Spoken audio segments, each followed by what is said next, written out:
Un tremblement de terre est une secousse soudaine et rapide du sol causée par le déplacement de roches sous la surface de la Terre, ou par l'activité volcanique ou magmatique de la Terre. 90% des tremblements de terre proviennent de la ceinture de feu située dans le Pacifique au niveau du Japon, de la Nouvelle-Zélande et de l'Indonésie. L'intensité ou magnitude d'un tremblement de terre est calculée à partir de l'amplitude du mouvement du sol enregistré par des instruments sismologiques. Les tremblements de terre se produisent soudainement, sans avertissement, et peuvent survenir à tout moment. Le séisme le plus élevé du monde est celui de 1960 au Chili avec une magnitude de 9,5. 830 000 personnes sont décédées. Une éruption volcanique est un phénomène géologique durant lequel un volcan émet de la lave, des cendres et des gaz. On distingue deux grands types d'éruptions, explosives et effusives. Une éruption explosive émet des matériaux à haute température, mais en grande partie solides et libère une grande quantité de gaz.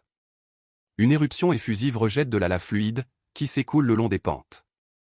La plupart des volcans se trouvent sous l'eau, c'est pourquoi l'anneau de feu contient entre 750 et 915 volcans actifs ou dormants qui représentent environ les 2/3 de la totalité mondiale des volcans. Si une grande éruption se produisait, cela affecterait la température atmosphérique sous forme de cendres et de gouttelettes d'acide sulfurique, obscurcirait le soleil et refroidirait la Terre, provoquant un hiver volcanique. Le plus redouté est le supervolcan du Yellowstone aux États-Unis car il provoquerait d'incroyables dégâts. La grêle est constituée de particules de glace de diamètre supérieur à 5 mm, les grêlons. L'apparition de grêle est liée à un nuage d'orage, le cumulonimbus, nuage pouvant atteindre 15 km de haut. Dans ce nuage d'orage, les gouttelettes d'eau se déplacent aléatoirement de haut en bas pendant un certain temps. Dans les parties les plus élevées du nuage, à des températures voisines de -30 degrés Celsius, l'eau n'apparaît que sous forme de cristaux de glace. La grêle peut grossir de manière significative. Lorsqu'elle est très lourde et que le nuage d'orage ne peut pas la retenir, elle tombe au sol.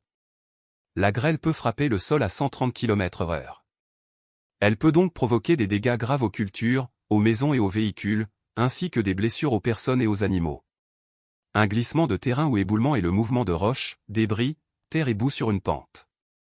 Si la plupart des glissements de terrain sont dus à la gravité, ils peuvent également être provoqués par les précipitations, les tremblements de terre, les éruptions volcaniques, la pression des eaux souterraines, l'érosion, la déstabilisation des pentes résultant de la déforestation, de la culture et de la construction, de la fonte des neiges ou des glaciers.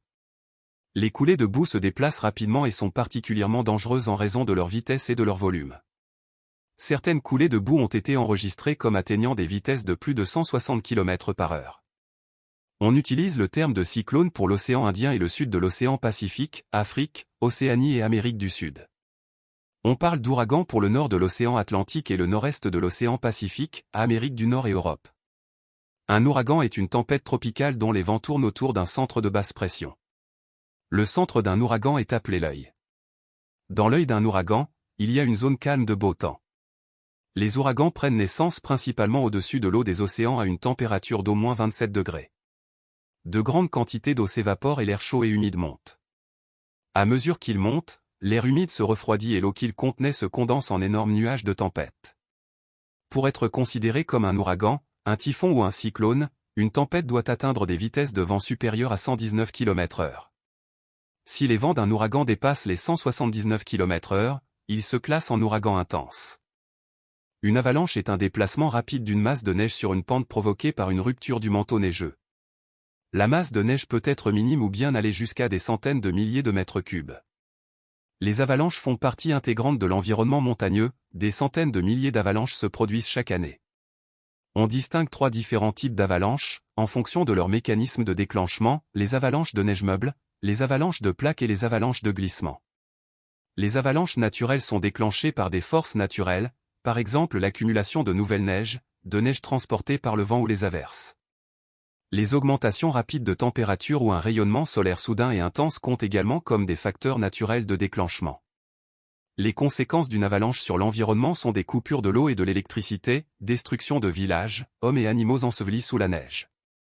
Dans la majorité des cas, ils mourront de froid, par manque d'oxygène ou à la suite d'une blessure. Une tornade est un puissant tourbillon d'air ascendant en entonnoir, dont le diamètre est généralement compris entre 50 et 1000 ml prend naissance à la base d'un énorme nuage, le cumulonimbus. Le cumulonimbus pompe l'air chaud et humide des basses couches de l'atmosphère.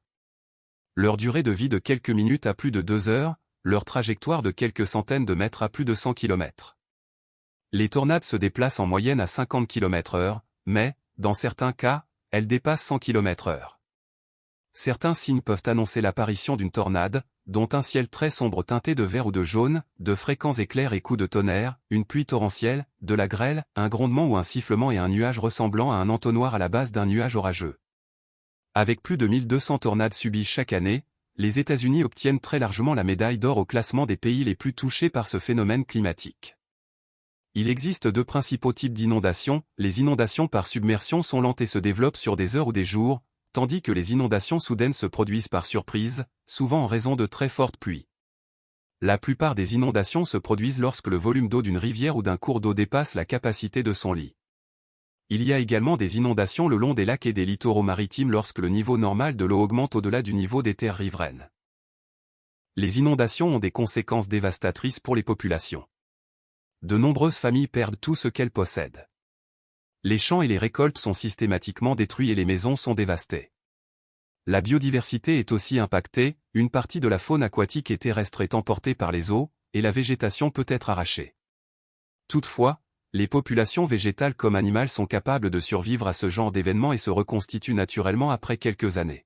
Une énorme pollution de l'eau s'ensuit en conséquence de la montée des eaux dans les zones habitées, industrielles et agricoles, le carburant des réservoirs de voitures, les hydrocarbures des cuves enterrées, chauffage domestique, stations-service, etc., les produits variés entreposés dans des zones inondées, se répandent dans les milieux. Les feux de forêt sont provoqués par une série de causes naturelles, comme la foudre, ou par la négligence humaine, comme une cigarette jetée.